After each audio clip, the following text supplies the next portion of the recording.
coverage of the blood drive, 4th graders Woitalla Fishing Expo, and further progress on the middle school building project. All on this week's episode of Laker Nation.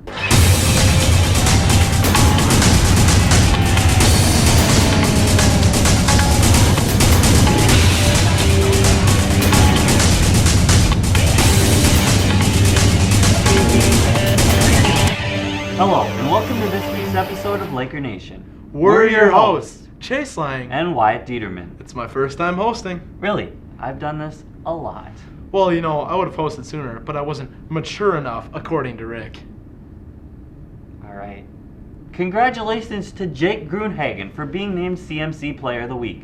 In 3 conference games, Jake led the team to 3 victories, batting .727 with 8 runs, 3 doubles, 2 triples, 2 stolen bases, and 2 RBIs. Good job.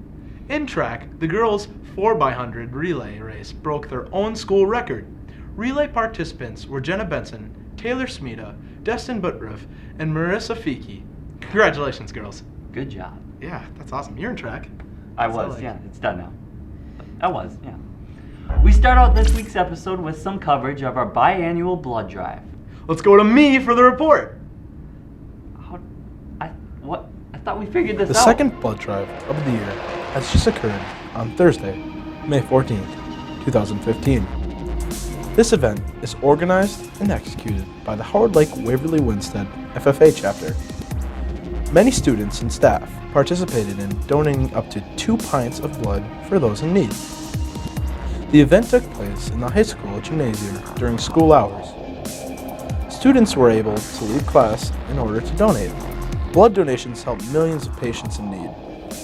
Every unit goes through a series of steps and tests to ensure that it is as safe as can be. The American Red Cross performs laboratory tests for multiple infectious diseases on every unit of donated blood. In order to donate, you need to be at least 16 years of age. At 16, you would need to have parental consent. At 17 years and up, parental consent is not necessary. The process of donation starts with each donor having a blood pressure test and a finger prick blood test for hemoglobin levels. Several donors were not allowed to donate today due to low hemoglobin level, which might suggest that they had low iron levels.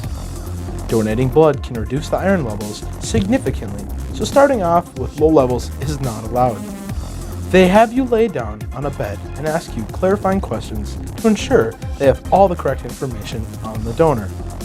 They then give you a stress ball to squeeze to make your veins become more defined.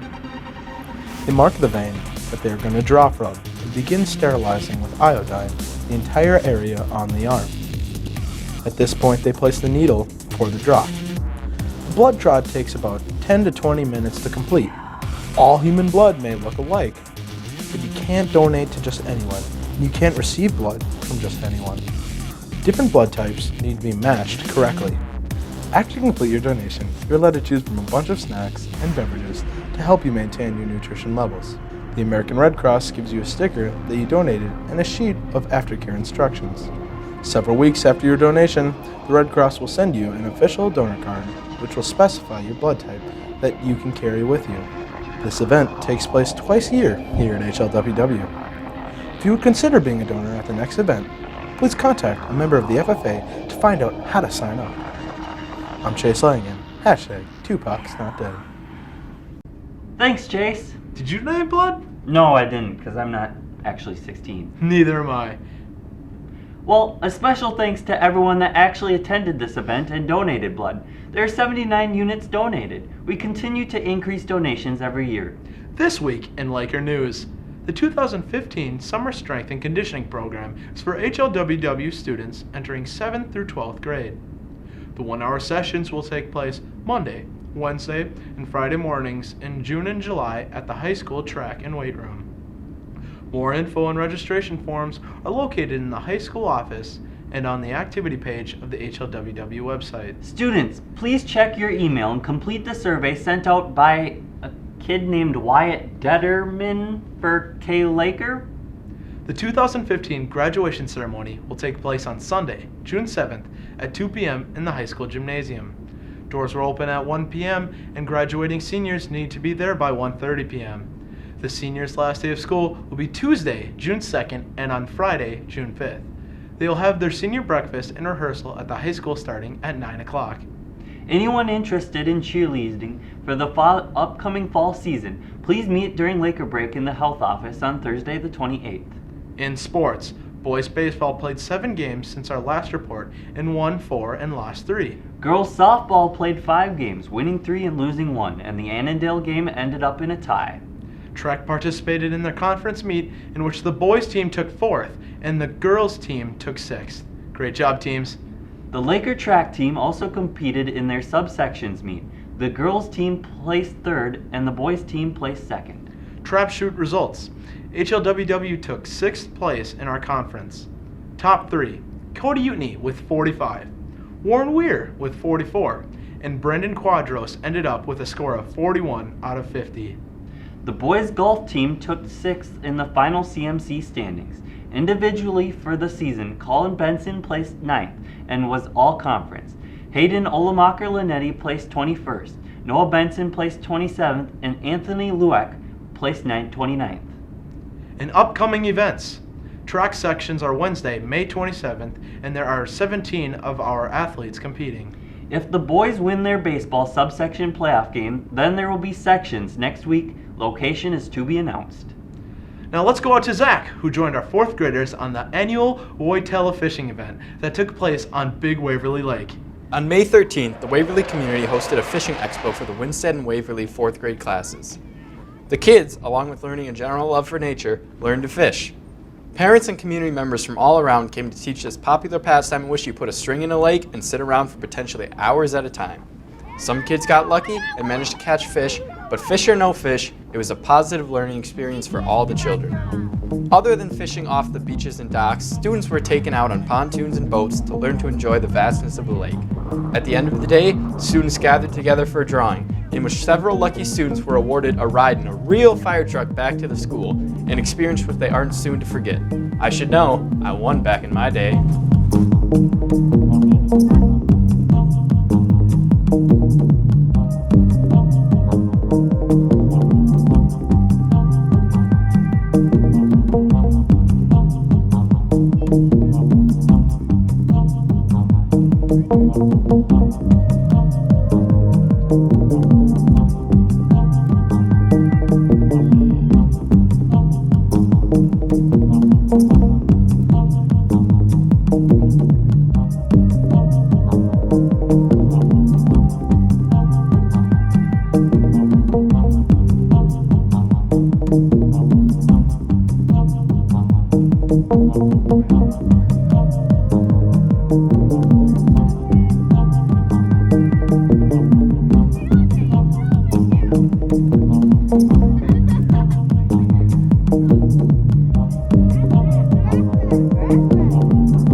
Thanks, Zach.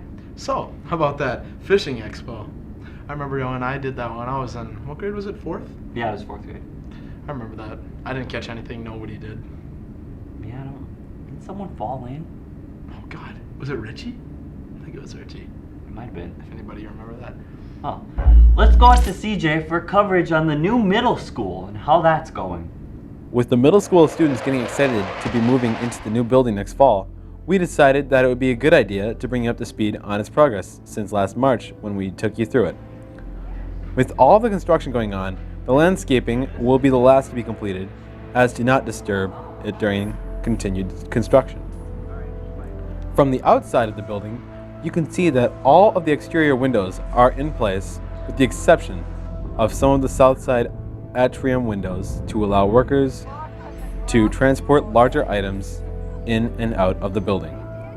The exterior of the main entrance has been framed and is only waiting for the final metalwork.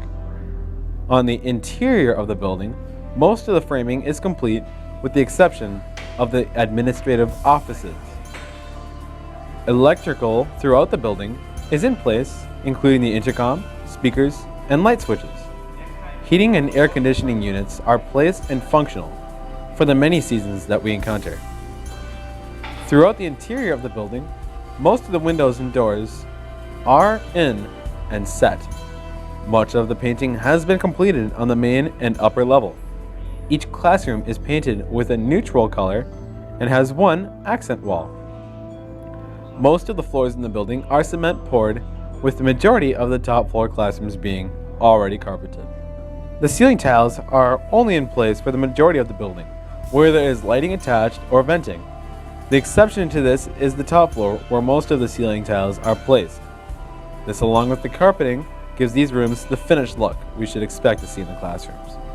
Down the academic hallways, no student lockers are in place yet, but will be a dark navy blue. The work in the bathroom has a rough finished look, although it has no plumbing in place yet. One of the highlights of this new building is the field house. This new facility is already being scheduled for all the many events of the school and district. In the field house, the main floor is cement poured, but the actual flooring is not in place yet. The walking track has the cement flooring poured as well as the railings. There are many skylights, electrical lights, and an ample number of speakers for the sound system in the new event space. Progress continues each day, and in no time at all, this building will be move-in ready.